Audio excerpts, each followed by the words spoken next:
এক লটারিতেই রাতারাতি ভাগ্য বদল। ছিলেন পরিযায়ী শ্রমিক, হয়ে গেলেন কোটিপতি। গল্প হলেও সত্যি। সদ্য কোটিপতি হওয়া যুবকের নাম মুন্না আলী। তার বাড়ি হরিশ্চন্দ্রপুরের মারাডাঙ্গি। বৃহস্পতিবার বিকেলে ভবানীপুর ব্রিজ মোড়ে টিকিট বিক্রেতা ইসারুল লকের কাছ থেকে 150 টাকার দিয়ে 25 সেন্ট ডিয়ার লটারি টিকিট কাটেন মুন্না। সন্ধ্যায় ফলাফল আসার পর টিকিটের নম্বর মিলিয়ে দেখেন যে তিনি 1 কোটি টাকা জিতেছেন। এরপরে আনন্দে আত্মহারা মুন্না সহ পরিবারের সদস্যরা। তবে লটারিতে এত টাকা জেতার পর নিরাপত্তার অভাব বুঝে হরিশ্চন্দ্রপুর থানার পুলিশকে খবর দেন তিনি। পুলিশ ঘটনাস্থলে পৌঁছে মুন্নাকে থানায় নিয়ে আসে। স্থানীয় সূত্রে জানা গিয়েছে, বয়স্ক বাবা, স্ত্রী ও পুত্রকে নিয়ে মুন্নার সংসার।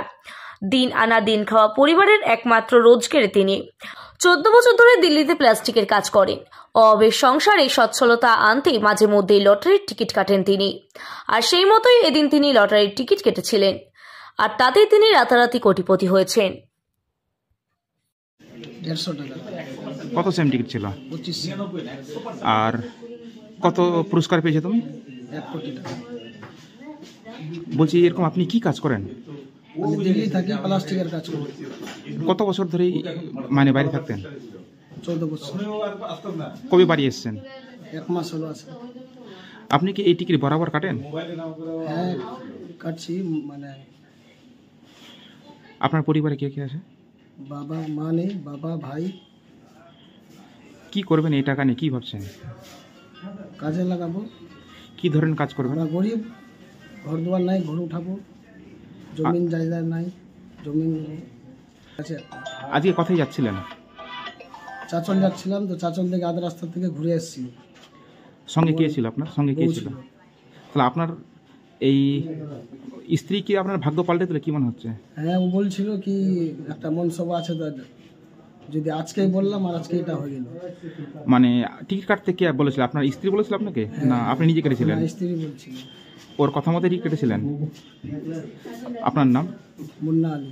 আপনার বাড়ি? বাড়ি করবো, জায়গায় জায়গা কিনবো। এরকম কি করে আপনার ছেলে? দিল্লিতেই থাকে, প্লাস্টিকের কাজ করছিল। কত বছর ধরে কাজ করছে? 14 বছর। কবে বাড়ি ফিরে এসেছে আপনার ছেলে দিল্লি থেকে? 1 মাস হলো আসা। এই যে এত টাকা পেলেন আপনারা, এই বাড়ি করার পাশাপাশি আর কি কাজ করবেন, কি ভাবছেন? জমি কিনবো কিছু।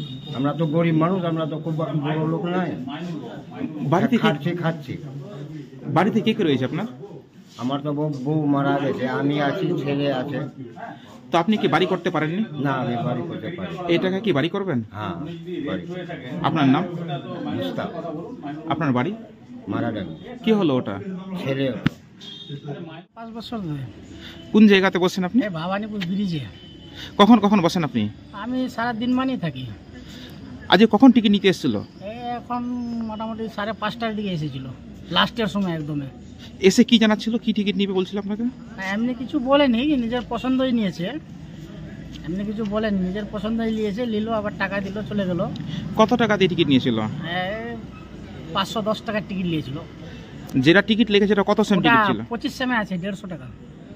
তারপর আপনি জানতে পারলেন কখন যে তার 1 কোটি লেগেছে? আমরা মোটামুটি, আমি তো রেজাল্টের পরেই জেনেছি যে আমার 1 কোটি টাকা হলো। আমি যখন লাইভ খেলা দেখি রেজাল্টের, তখনই জেনেছি যে আমার 1 কোটি টাকা হয়ে গেল। তখন আমি কাউন্টারে ফোন লাগালাম, ওখান থেকে শিওর হলাম যে না, হয়ে গেছে। তারপরে পরে খোঁজ করলাম, দেখছি যে শুনতে পেলাম যে মারাডাঙ্গির লোক পেয়েছে। আপনার নাম? ইসারুল হক। আপনার বাড়ি? ডাঙ্গিলা। আপনি কোন জায়গায় বসেন লটারি টিকিট বিক্রি করতে? এখানে ভবানীপুর ব্রিজে।